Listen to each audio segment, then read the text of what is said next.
Hi, and welcome to another chapter in our Inside Safe Communities program. Today I have with me Kim Marie Summers and Jessica Miles from the Medina County Health Department. They are seatbelt program coordinators. Am I correct in saying that? What exactly are your titles? Child passenger safety technicians. Okay, great. And you guys have been doing this for how long? 3.5 years. About 3.5 years now? Mm-hmm. Okay. Today we're here to talk about the booster seat law in Ohio. I understand it is a new law. We're relatively new. A lot of people don't know about it. And we're really going to talk about that education, how we should be using the booster seats, and the like. So, Kim, tell me all about it. The Ohio Child's Passenger Safety Law states that any child under 8 years old should be in a booster seat unless they are over 4 foot 9 inches tall. This law is being enforced in Medina County through Medina County law enforcement. Tickets are being issued and warnings are also being issued.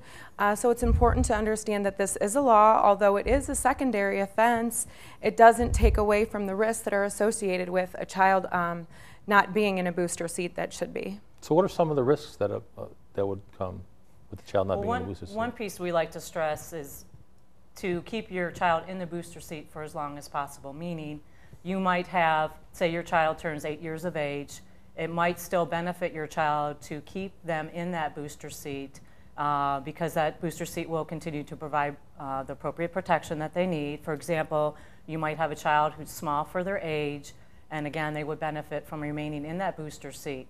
The recommendation is that children remain in their booster seat until they reach the age, weight, and height limit set forth by the booster seat manufacturer. Okay, great. Okay. I guess some families might not really see a need to do it. Could you tell me why? How can we convince these people to use these tools to save their booster seats? First of all, what they do is they're going to raise the child up so the vehicle safety belt fits the child properly. In all reality, vehicle safety belts are actually made for an average size adult. So use of booster seats is critical for children in terms of their appropriate age. How do you know when it's an appropriate time to put a child in a booster seat? Well, you never want to move a child to a booster seat too soon. So you want to go by the upper weight and height limits and age limits set by the car seat, the 5-point harness restraint system that the child is in before they're going to move to the booster seat. So as soon as the child outgrows the 5-point harness system, it's okay to move them into the booster seat. Some families think that it's a rite of passage and they want to move their child into the booster seat too soon. And not every child grows at the same rate, so it's important to pay attention to, the weight and the height limits and the age limits set by the car seat manufacturer. Okay, so I understand there's obviously some different types. Yes.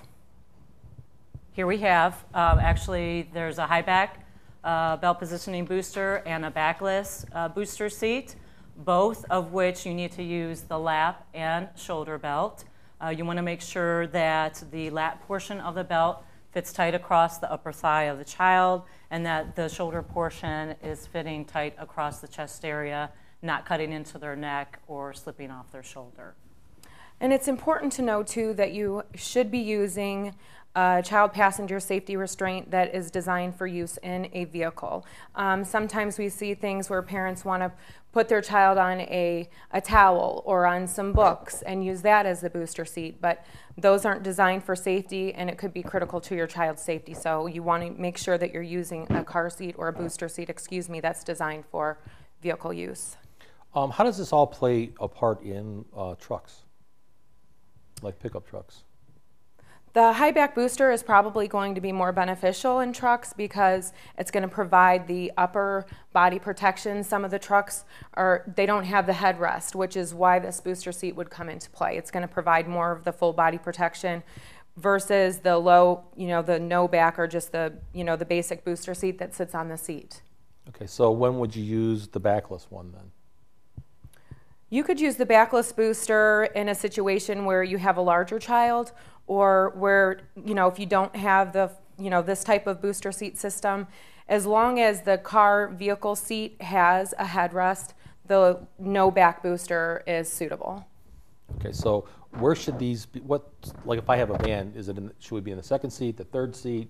Can we use it up front? What's the recommendation? What's the law? we're always going to put car seat, booster seat in a back seat area. So the second seat back, never in the front seat. Never. Okay, so it's the same rule of thumb. We have an airbag up there. Correct. We don't want a child near that airbag in any way, shape, or form, right? Never. So we want them in that second seat. Is the third seat okay within like a van? Yes, it is. Third seat would be yes, as well. Yes, it is. Okay. And also, the recommendation is that children remain in the back seat until at least 13 years of age. Is there a weight limit with that as well?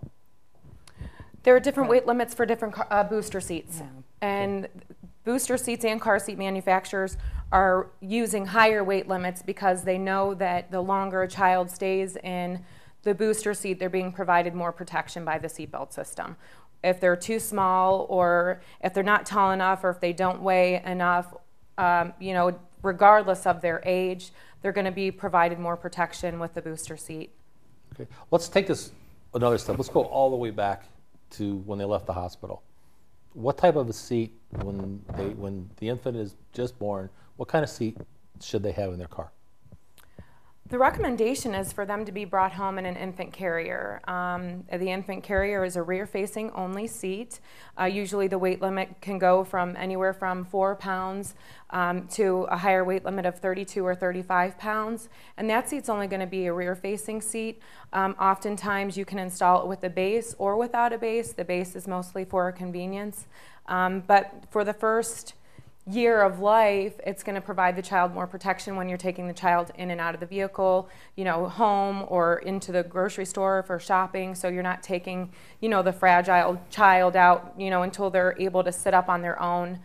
You know, you can move them to the, you know, the second seat, which is a combination or convertible seat. Right, and I know all the hospitals are very strict in regards to allowing the babies to leave the hospitals unless they're in the proper seats.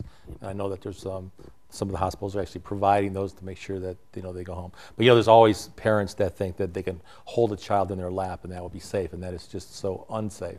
Yes. So we go from that seat to where do we go after that? We go to the combination seat or a convertible seat, a seat that's going to go from rear facing to protecting a child with a 5-point harness system to preferably a higher weight limit. The longer their child stays rear facing, the more protection they're going to be provided. Some countries such as Sweden, they keep their children rear facing up to 3 and 4 years old. The law here in Ohio states that a child should remain rear facing until at least one age. The American Academy of Pediatrics is now endorsing what Safety Belt Safe USA has been saying, and child passenger safety advocates have been saying for years, is keep your child rear facing for as long as possible. Their recommendation is now 2 years old. The science behind that is that the bones in the child's neck are going to start to harden. So at the roughly 2 years, if the child's turned around to forward facing, because their bones in their neck have hardened, it's going to provide them more protection if they were in a forward-facing crash. Rear-facing, in the event of a crash, the car seat is going to absorb the impact of the crash, and the crash impact is not going to be absorbed so much on the child's body. Okay, so tell me, what is that weight limit that, you know, they can move? Every car seat is different, and that upper weight and height limit is actually indicated on the car seat itself. Okay. There is a sticker placed in various places on the seat that will indicate up to 1 poundage that child can remain in the seat. And not until that time that they reach that upper weight limit is it safest to then move them up to the booster seat. So we go by the weight limit restrictions of the product, not by, is there exactly. something in the Ohio law that says that? No, of the specific seat that that person owns for that child. So it's literally based on that particular seat. Okay. The two laws in Ohio that are child passenger safety laws are rear facing up to 1 year old, 1 year old, even though the recommendation is until they reach the upper weight limit, and the other law being the booster seat law. So there are only 2 laws, and then the others are recommendations. Okay. All right, well, I see that you brought some stuff with you tonight. You want to kind of give us some idea on how this is all used, and I see I have a partner here that's going to help us do that. Jaden, right? Give me 5, Jaden. All right. That's right. Jaden's going to help us out.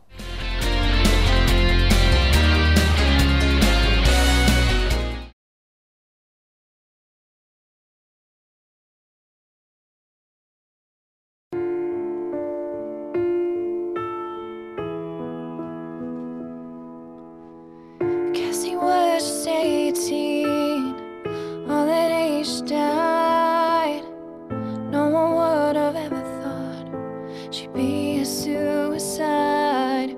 Put her finger on the trigger, held the phone to her head, crossed the yellow lines into the hands of death. Now her family's feeling torn apart, as thoughts of Cassie bleed from their hearts.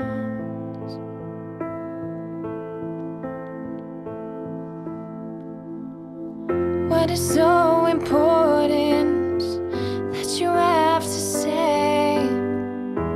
It's not worth a life you are gonna change. Quit being selfish, you know you're tempting fate. How many more have to die today?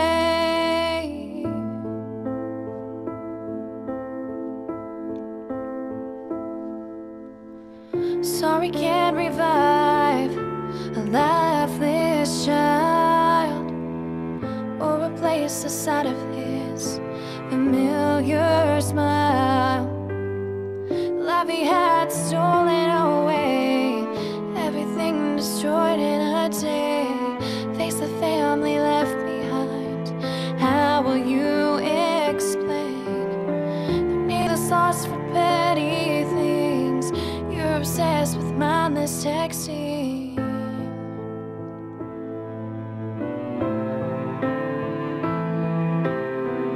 What is so important that you have to say? It's not worth a life you are gonna change. Quit being selfish, you know you're tempting fate. How many more have to die today?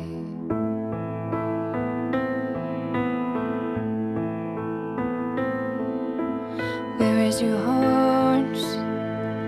And what do you value in life? Can you face a grieving father, a daughter, or a wife? Save a life today. Put down your phone. Be thankful for each time that you make it home. What is so important that you have to say? It's not worth a life you are gonna change. Quit being selfish, you know you're tempting fate. How many more have to die today?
As Jerry mentioned, we're car seat technicians with the Medina County Health Department.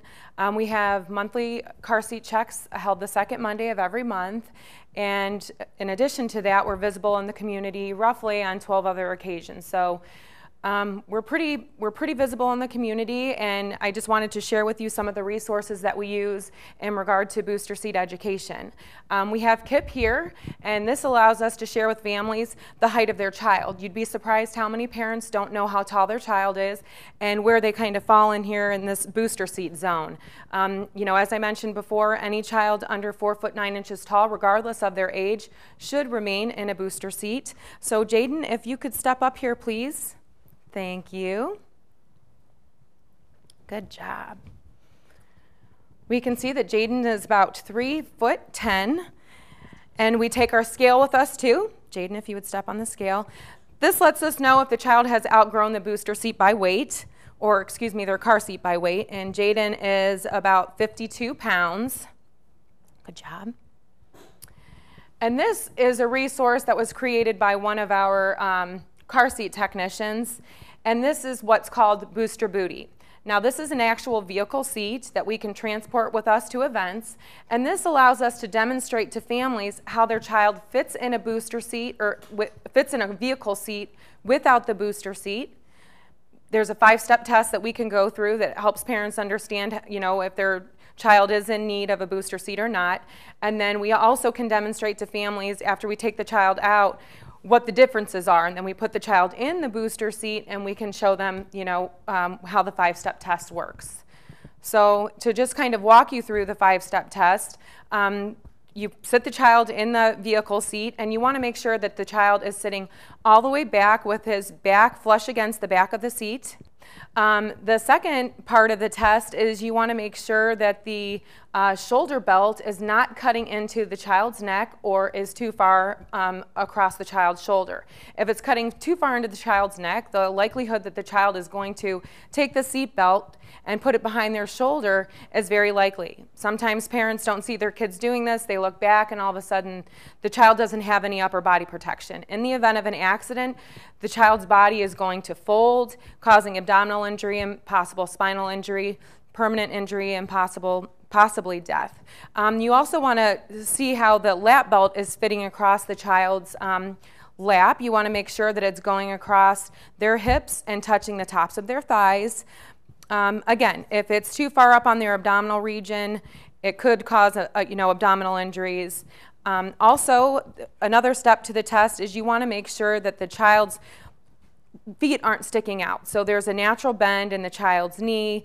If their feet are sticking out in the event of an accident, if the front seat moves back, it could damage the child's legs or cause lower spinal cord injury, which could be permanent injury.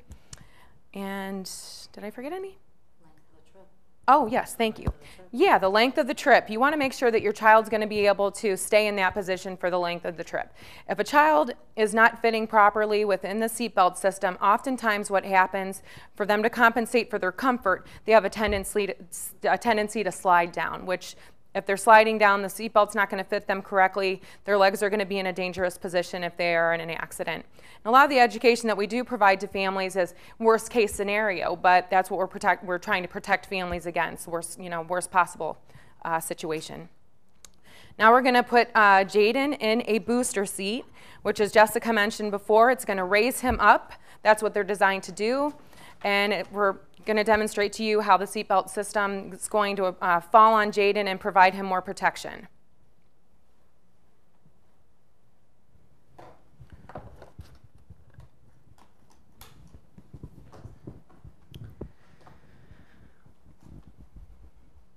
Okay, great. We can see a lot of differences here, okay? We can see that Jaden is obviously sitting in a higher position. You can see that the seatbelt system, the upper shoulder strap is not cutting into his neck as it was before.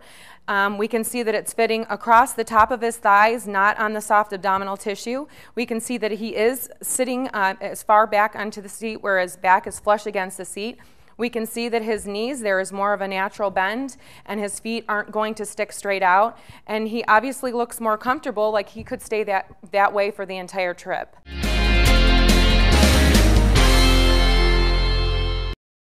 I couldn't believe this happened to our family.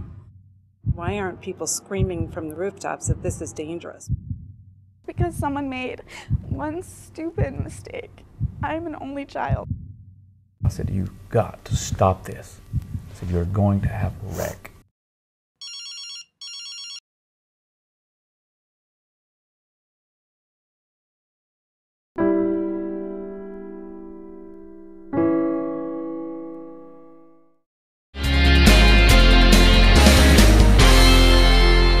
All right, so here we have Jaden sitting in a high back booster. And as we mentioned before, the high back booster is designed to provide a little bit more upper body protection, maybe for a smaller child. The headrest can go up and down depending on how tall your child is. But you can see that basically by the use of the guide and the headrest portion of the high back booster, that's acting as a guide, putting the upper part of the shoulder harness in a great position for Jaden. You can see where the lower lap portion of the belt is hitting Jaden right on the top of the hips, or right on the top of the thighs, across the hips where we want to see it. You can see that Jaden's propped up nicely, so his knees are at a nice bend where his feet aren't going to be sticking out, causing damage in the event that he was in a car accident. And he's sitting comfortably. Looks like he's going to be able to travel like that for the entire trip with his back flush against the back of the booster seat. Wow, thanks. This is some great information, and I'm sure there's a lot of people now that have a much better, clearer understanding about how to use these booster seats. Personally, if I had a child, I would definitely have them in one of these because I really like the way this fits, Jaden. So tell us a little bit about, like when you do inspections, do you inspect for people? Can they bring their seats to you? When can they do that? We have monthly car seat checks the second Monday of every month at the Medina County Health Department during the summer months, and the Medina Fire Station is kind enough to let us use their heated bay areas during the winter months.